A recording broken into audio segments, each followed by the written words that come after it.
Concepts in a Teacup by HS Consultancy, presented by Harry Sewell. The white judge.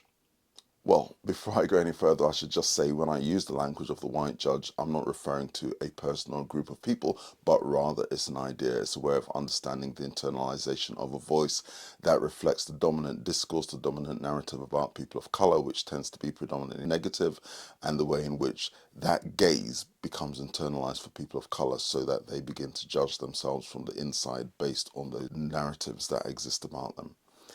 Also want to just go back to the concept of whiteness, because I know that for some people hearing the language of whiteness, it feels like reverse racism. It kind of seems as though there's some judgment inherent in that language.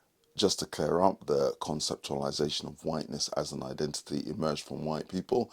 Often whiteness was referred to as the elite, the prestigious version of humanity, juxtaposed with primitive others, for example. So it's not a concept that developed from critical race theory or from black politics. It is something that has been well embedded. Once there was a concept of race, there was a concept of whiteness as an identity. So now we've clarified that, let's return to the white judge as a concept. Writers like Franz Fanon, Toni Morrison, Ibram X. Kendi in his book, How to Be an Anti-Racist, have written about the idea of the white judge.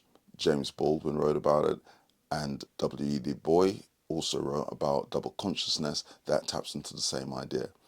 And as I said, what it relates to is the idea that people of color are so aware of the negative narrative that exists in the dominant discourse about who they are, that they are unable to act in an unfettered way to just be their authentic selves without also hearing that judging voice about who they are based on the stereotypes and negative stories about who they are. If you think about someone who's an artist writing either music or writing a book, that for them to just write an authentic story without thinking about whether or not they are in their writing fulfilling a stereotype or how it's going to be seen by a dominant market, then the art form becomes inhibited by that white judge. How does it relate to the work that we might be doing? Sometimes we might meet people in practice and we feel that they seem to be well adjusted. They might seem to be a black person who's middle class and who fits very tidily and nicely into the dominant society, and it might seem like a well adapted way of living. But I guess there could be curiosity about what motivates that. Not that it needs to be seen in a problematic way, but just to be curious. Because, of course, once we understand the concept of the white judge, we could be curious about the extent to which this person is adopting a set of behaviors to not be their authentic self, but that they are trying to conform with some ideal about the way in which behaviors should be, as opposed to what they might think is their authentic way of behaving in any situation. I sometimes give an example of if there is a black person who's middle class who happens to be in a London West End theatre, and there might be a funny scene. If they're at home and experience that, they might have a deep, roaring belly laugh and just enjoying the moment. But being out in that setting, they might perceive that if they were to laugh in the way that feels authentic to them, others might look askance and think, oh, this person's uncultured, they're not used to being in this environment.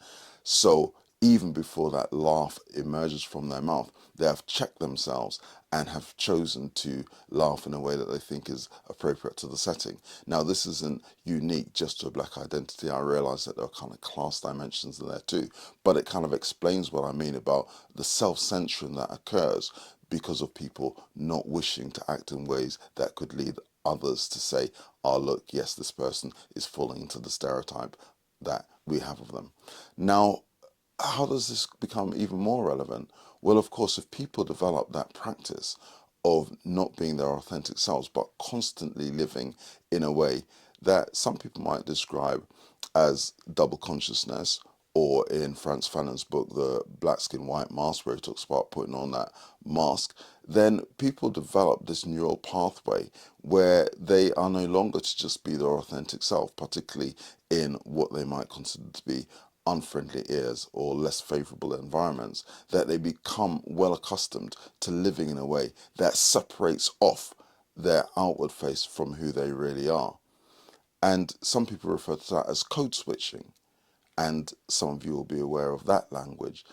Constantly living with code switching, or with that white judge, that double consciousness becomes a really tiring endeavor, because of course, rather than just living life and enjoying it in a wholesome way, there is this additional way of filtering that shapes the way in which people behave. So I just kind of put that into the space, not to say it is the case for everyone or it's the case all the time, but just to kind of make the point that sometimes what might look like well-adapted behavior may be a sign that someone, as a protective mechanism, has really internalized that voice, that white judge, and that they are living not a free life, but they're living a life where they are seeking to prove that they are not the stereotype.